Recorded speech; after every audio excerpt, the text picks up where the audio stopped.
ఇంతకుముందు అమీనుద్దీన్ చెప్పిండు 100% ఎవరికైనా జవాబుదారి అంటే ఈ టోటల్కి జవాబుదారి. 2009లో నాకు ఎమ్మెల్యే ఇచ్చి నన్ను అడగకుండానే నాతో మాట్లాడకుండానే మళ్ళీ నన్ను ఎంపీగా పోటీ చేయమంటే ఒక్క మాట కూడా ఆలోచించకుండా ఒక్కటి కూడా విమర్శ చేయకుండా నేను ఎంపీగా గెలుస్తానా ఓడుతానా బేరీజ్ వేసుకోకుండా నేను ఎంపీగా పోటీ చేసి గౌరవప్రదమైనటువంటి ఓట్లు 3,80,000 ఓట్లు దక్కించుకొని ఆత్మస్థైర్యంతో నేను ముందుకు పోయినా. మళ్ళీ తిరిగి 2014 ఎన్నికలు వస్తే తెలంగాణ వచ్చిన తర్వాత టికెట్ ఇచ్చేటువంటి విషయంలో ఇంకెవరెవరు వస్తారంటే వచ్చినాక అనౌన్స్ చేద్దాం. గువ్వల బాలరాజుకు టికెట్ ఇచ్చేటువంటి విషయంలో వేచి చూసే ధోరణి అవసరమా?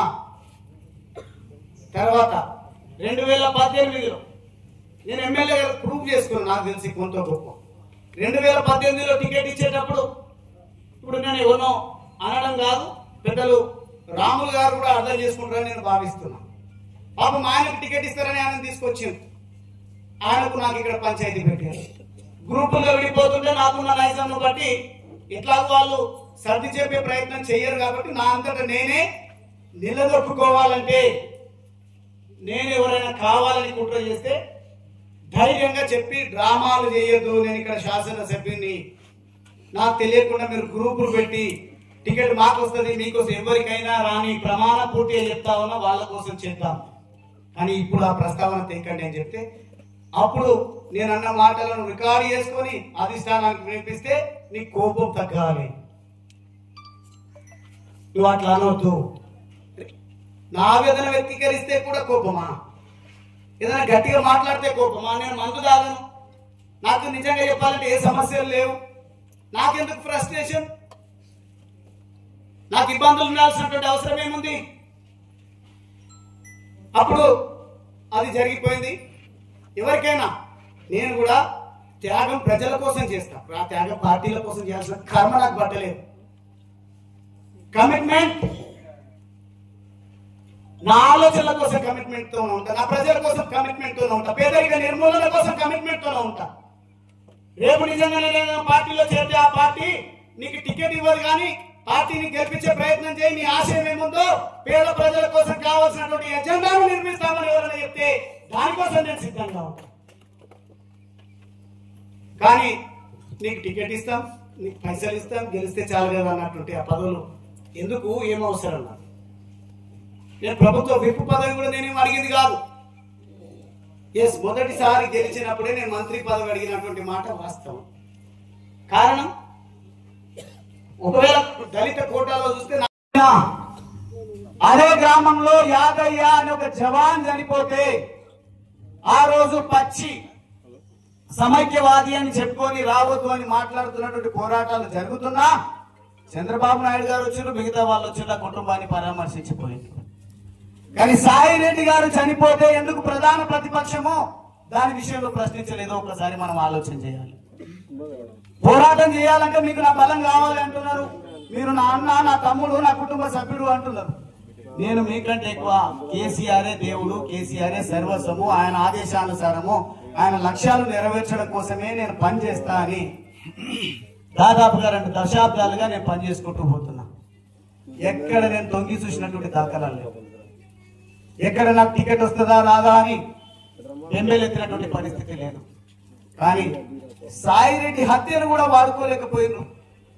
ఆ రోజు బలగాలు దిగినాయి, అంత్యక్రియలకు ఎవరు రావాలంటే భయపడ్డారు. నేను అంత్యక్రియలకు వస్తే పోలీసులు నువ్వు రావద్దు అని చెప్పేసి మాట్లాడారు. అదే విషయాన్ని ప్రభుత్వానికి టిఆర్ఎస్ పార్టీ పెద్ద నాయకులకు చెప్తే వదిలేసి ఇంకా అని మాట్లాడారు.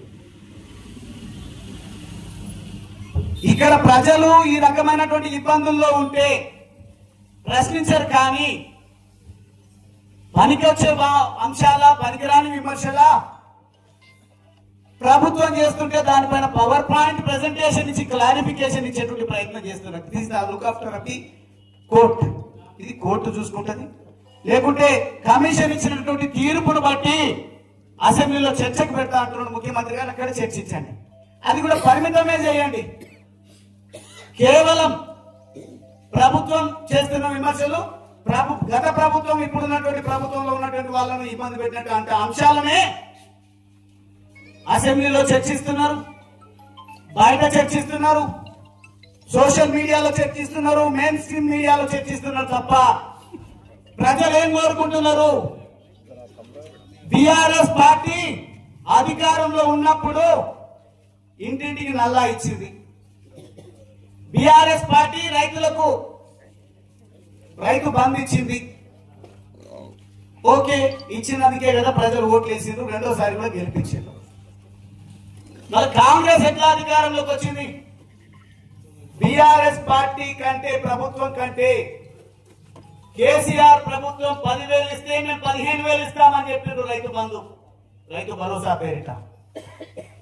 ఒకటే జట్కాలో గత ప్రభుత్వం రుణమాఫీ చేయలేదు, నేను వచ్చిన వెంటనే ఇంకా 2 లక్షల రుణాలు తెచ్చుకొని నేను వచ్చిన వెంటనే మాఫీ చేస్తా అని చెప్పేసి ప్రగల్భాలు పలికినటువంటి ఈ ముఖ్యమంత్రిని ప్రశ్నించే విషయం పక్కన పెడితే కాళేశ్వరం కుంగింది, లేదంటే ఇక్కడ చివరి ఇంటి వరకు నీళ్ళు అందలేదు అని అదే అంశాలపైన నీళ్ళు అందలేదు కాదు, అవకాశాలు అందరికీ రాలేదు రాజకీయంగానే అంశాలే తెరపైకి తీసుకొస్తున్నారు. లేదంటే మళ్ళీ 10 సంవత్సరాలు నేనే మా ముఖ్యమంత్రి ఉంటా అని రేవంత్ రెడ్డి గారు చెప్తుంటే అధికారంలోకి వచ్చేది మేమే అని బీఆర్ఎస్ పార్టీ చెప్తుంది. ఇద్దరి పని అయిపోయింది, మేమొస్తే బీజేపీ పార్టీ అని వాళ్ళు చెప్తున్నారు. ఎవరేమైనా చెప్పని